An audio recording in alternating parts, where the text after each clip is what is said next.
Dear student, आज का जो हमारा टॉपिक है वो चैप्टर 5 है और इसमें जो आज हम डिस्कस करेंगे मल्टी प्रोडक्ट जो है ब्रेक इवन एनालिसिस को डिस्कस करते हैं।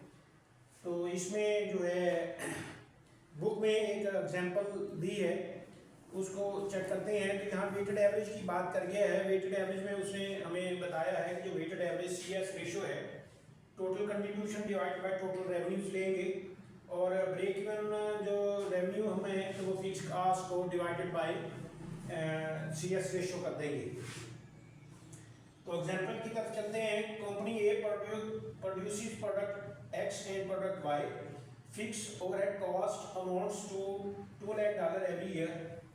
The following budget information is available for both products for the next year. Product X, product Y. Sale price है यहाँ X में 50 है, Y में 60, variable 30, 45, contribution per unit 20, 15, budgeted sales जो है यूनिट्स दोनों में बताई गई है 20,000 है और 10,000 है। अब इसमें सबसे पहले जो हमने वेटेड एवरेज CS रेशो निकालेंगे। Weighted average CS ratio, weighted average CS ratio, तो ये फार्मूला हमारा है टोटल जो है हमारे पास आएगा टोटल कंट्रीब्यूशन डिवाइड बाय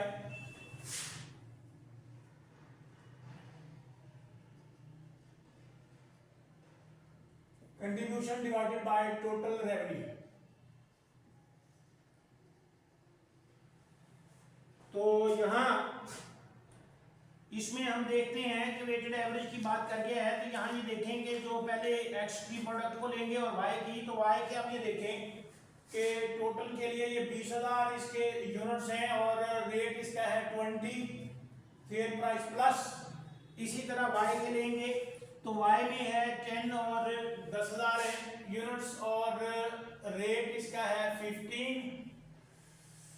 जो आ रहा है कंट्रीब्यूशन का।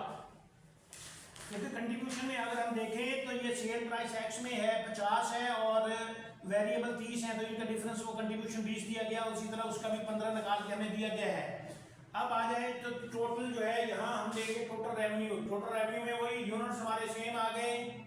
रेवेन्यू जो है इस वक्त सेल जो हमारी है वो है 50 और इसी तरह प्लस 10,000 और मल्टीप्लाई बाय इसका जो है सेल है इस वक्त वो है 60। अब इनको कैलकुलेट कर लेते हैं, इसको मल्टीप्लाई करेंगे, इनको दोनों को मल्टीप्लाई कर लेंगे। तो ये मल्टीप्लाई करने से हमारे पास जो है इस वक्त जो वैल्यू निकल आएगी वो निकलती है 34.375%। ये निकल आई है। तो ये हमने निकाला वेटेड एवरेज कंट्रीब्यूशन रेशियो जो है कंट्रीब्यूशन। और इसमें सेकंड जो हमने रिक्वायर्ड है वो है हमारे ब्रेक इवन जो है रेवेन्यू। ब्रेक इवन रेवेन्यू, इसका फार्मूला लेंगे। तो इस फार्मूले में फिक्स कॉस्ट डिवाइडेड बाय ये जो हमने वेटेड एवरेज ली है, वेटेड एवरेज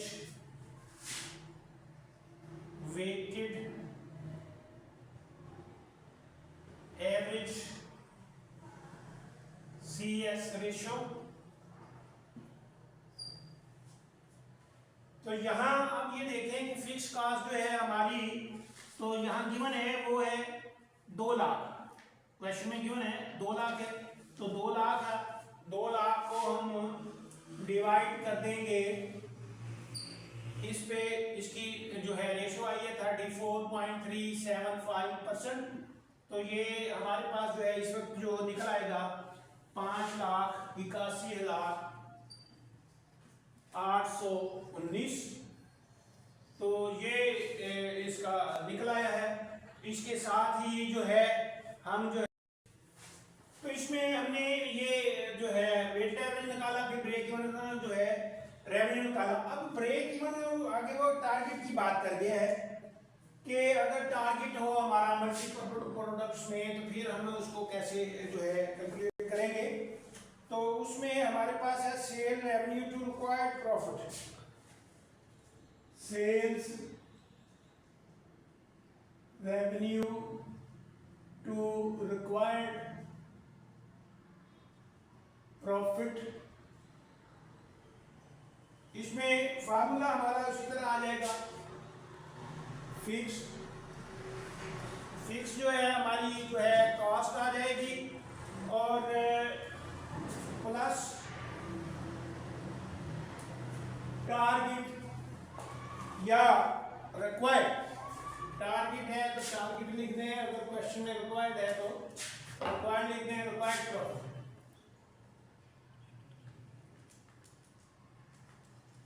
प्रॉफिट है और डिवाइडेड है, इसको हमने डिवाइड करना है उसी तरह वेटेड एवरेज CS रेशो से। तो क्योंकि यहां हमने पहले सेल रेवेन्यू ब्रेक इवन जो है सेल ब्रेक इवन रेवेन्यू निकाला था, तो यहां हमने निकाल लिया sales revenue to required profit. तो उसमें जस्ट हमने क्या किया था, फिक्स लिया था, तो अब फिक्स में हमने रिक्वायर्ड प्रॉफिट भी ऐड कर लेना है। तो यहाँ एग्जांपल में जो हमें वो बता रहा है कि हमें 3 लाख जो है प्रॉफिट चाहिए, टारगेट प्रॉफिट। तो ये टारगेट जो है, तो इसी तरह ये हमारे पास जो फिक्स आ गई वही 2 लाख प्लस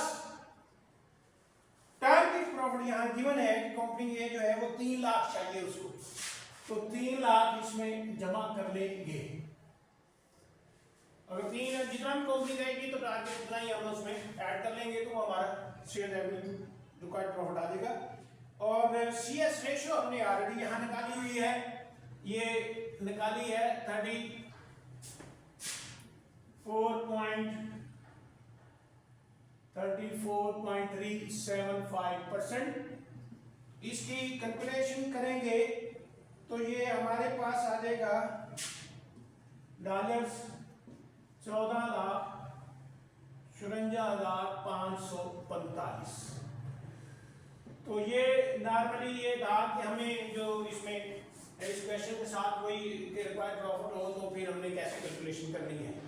तो इसमें अगर कोई आपको प्रॉब्लम होता है तो कमेंट्स में डिस्कस करें।